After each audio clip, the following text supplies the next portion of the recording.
Hi, I'm Donna Obstfeld, Managing Director of DOHR, and today I want to help you to get the most out of your feedback sessions with your team. So, giving feedback, I understand it feels uncomfortable, but it's one of the most powerful tools that we've got as line managers to help our teams grow. So, why does feedback matter? People can continue down the wrong path, and unless you're able to give them feedback in a constructive way, they're never going to know that they're doing something wrong. They're never going to learn. So they may be really good at observing and copying, but actually you taking the time to focus on them builds trust, builds relationship, and helps their learning so much quicker. But you can't just sneak up on people and give them feedback. They've got to be prepared for it, they've got to know that it's coming, and there's got to be a culture where feedback is the norm, where people actually come and ask for feedback. How did I do? Be kind. You may want to give some quite ruthless feedback, but you need to think about the impact of that feedback on the person that you're giving it to.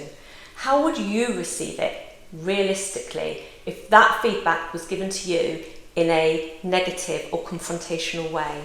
So really think about what feedback you need to give and how it's best going to land. Now, it's going to be different for every single member of your team.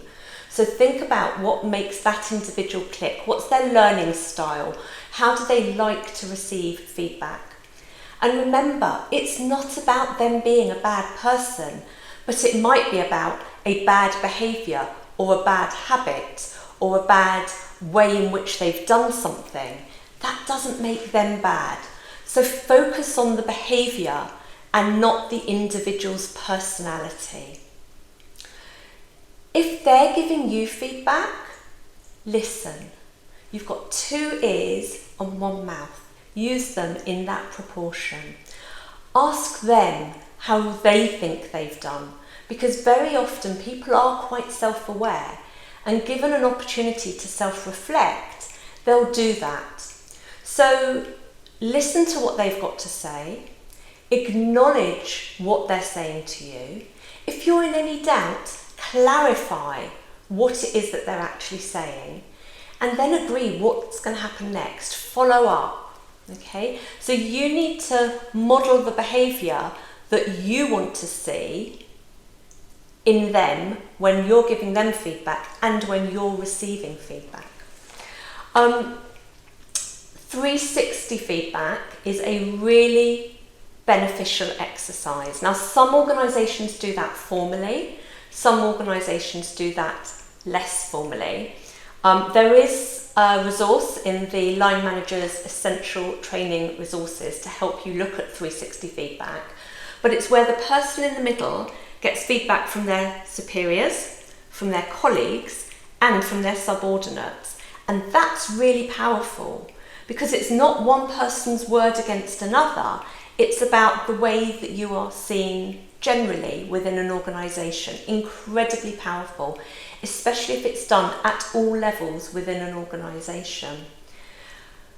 The most important thing to remember is that when you are giving feedback, you are encouraging people to grow.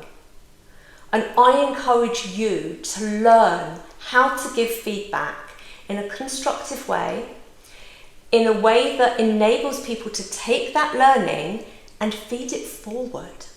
It's not necessarily, they can't undo what they've done in the past. It's not necessarily about the past. The past is for reference, not for living in. But what do they do with that feedback? And it's your job to frame it properly as their line manager. Frame the feedback that you're giving them in a way that makes it digestible, accessible, and really, really practical for them. Handled well, feedback focuses on the strengths of the individual and gives them learning opportunities. You need to become an expert at providing feedback for the members of your team. There are loads of tools available in the Line Manager Essential Training Resources to help you put this skill into practice. The more you do it, the easier it'll be.